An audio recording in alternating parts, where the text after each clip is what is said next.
So we've seen these: temperature, humidity, PIR sensors, Wi-Fi, Zigbee, really good. Flexible, you can just pop them anywhere, stick them on, and they're great. I have them in the printer, in the garden, the summer house, the living room, the garage. Got them all over, really good. Small problem I came across, or I'm finding: two little batteries. We seem to be lasting a month, a bit longer on the PIR, but if it's constantly feeding back data, I'm getting through batteries, I'd say a pair of batteries a month, 5 weeks, something like that. So great device, very flexible, but just my battery is a bit of a nuisance. So I thought, well, what can I do? I was thinking about USB, and then you've lost your flexibility. So I thought, hello, what about one of these bad boys? Probably 10 times the juice in this one. So we're going to get a bit better longevity, aren't we? So I've seen some good CADs, good models where they've stripped these down, made a new case, put them in. Superb, no problem at all. However, for this little project, I didn't want to be too intrusive. I want to make it modular so I can always reverse back. I always come back. So I thought, why don't we print some dummy batteries, and we can put some terminals on them. Battery, and then we don't need to print a battery case because these are pennies, literally pennies to hold the battery. So we want some sort of interface here, dummy battery interface, cover for the battery, something like that. That's a little bit 3.742 volts maybe, and we only want about 3.5 volts, so we're a little bit high on that. But if we stuck a diode in there, we could just drop it half a volt. That might not be sensitive. Somebody could let me know. Maybe it's not sensitive. It's probably not sensitive to half a volt. But I think for safety, we'll just throw a diode in there, and that would bring the voltage down a touch. And we'll see how we go. So I'm going to draw up some dummy batteries, some kind of interface, a cover, and let's see if we make this a bit better. So let's go and let's draw up a few things. Okay, so I jumped on FreeCAD and I first drew the battery, the blank battery, what I call the blank battery, and I've just put a little bolt there just to show you what my train of thought was. So that will be the terminal. Then we can put a little nut on there, and I've left it hollow, or I've cut a lot away. So because we're going to run some wires in it, and remember we'll need to add a diode. I don't know if we have to add that diode, but I'm just going to do it for safety. Might not be a problem for half a volt, but I'd sooner spend a few cents or a few pennies on a diode than waste a $10, €10, £10 device. So first we drew the battery, just a blank battery. It's not about drawing, it's just my train of thought. I actually put a flat on the bottom so I can print it easy. So there's no supports. It'll just print, and it doesn't matter there's a flat on it. Just makes printing a bit easier. So blank battery.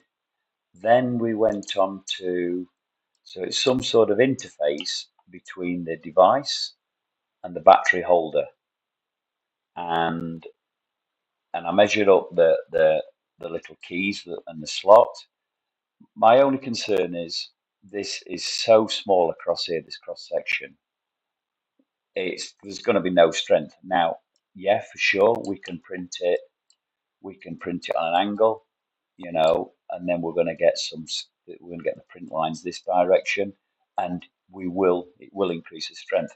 However, little downside to that is, you're going to be printing something small for over an hour to gain a bit of strength so my next train of thought was, let's put them keys in afterwards. So draw this one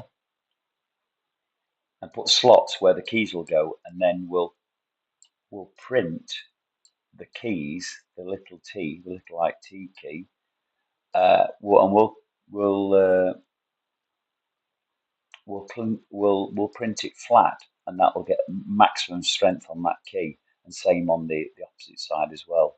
So, and then obviously a battery cover, which is again very simple. Just measure up the battery holder, and what I've done here on the battery holder, there was two little slots, and what I've done is put these two little pads in. Now my thought was, when that clips over, it'll just click into those two slots and hold that cover on nicely. I mean, I've made it with minimal tolerance. It's like less than 0.2 tolerance. It should just be snug anyway, but I've just put them little clips on. So we've got the cover, we've got that as option 2. Option 1, I'm not too keen on because it won't be particularly strong, even though I will print it on an angle. And then we've got the battery, and that's it. So we'll throw them all onto the printer. Thrown these onto the printer, and I've coloured them different colours just so you might be able to see them better. That's all. There's no reason. I'll probably all do them white or whatever I've got ready on the printer. So there we are. I've angled him up 45, give him a bit of strength across there.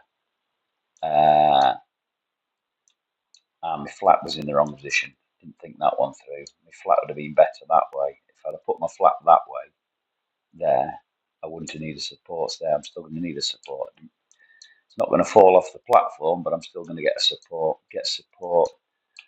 on there. But that will give me the best finish on that top, I would have thought.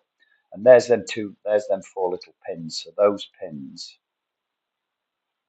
will jump into there. I'm sure you understand what I mean. They'll jump into there, and that will, being printed that way, will give us some super strength. Where that is the best of a bad job, really, but it's the best we can do. Okay, let's print them, see what we got, and assemble up. So we've got everything printed off. We did that one, the complete one, 45, and to be fair, it does feel pretty strong. That was the one I prefer, and I've done it different colours to highlight these locating pins, and obviously they were printed laying flat, so that's super strong. Yeah, absolute great. The blank batteries, or the false batteries, they're going to push the terminals up.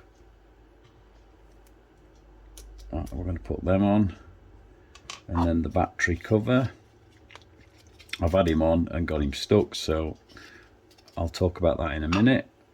So we've got the batteries, we've got the diode, got the diode there if we need it, and so I'll pause the video and we'll assemble up.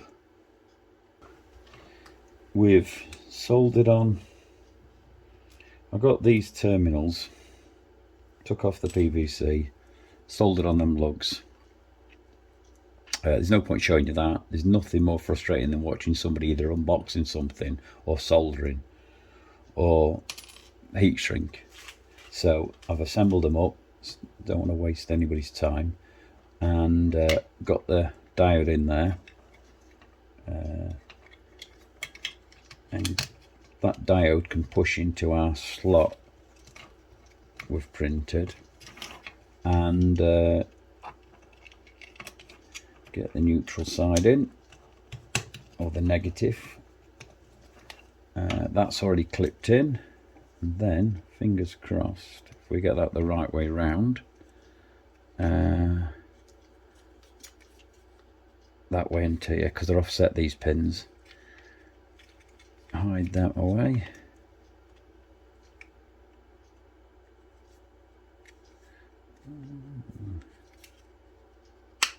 That's it, clicks together.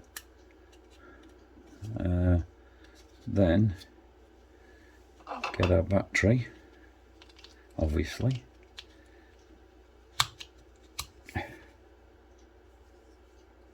That's it. You might have just caught the LED fire up. And then the cover. The cover, I think I measured it without the battery, so the battery's just squeezing out a little bit, so it's a much snugger fit now, but it locks in place. Okay, so there you go, we've got it all together. Just a simple project, something to do. I don't really like that. I'm going to reprint that. I think I'll make it a little bit bigger. Doesn't look particularly tidy, that. Again, because I made it a bit too tight, I've damaged that edge, so I will print it again. Probably no right, no wrong way. I've seen other methods, but it keeps it flexible, and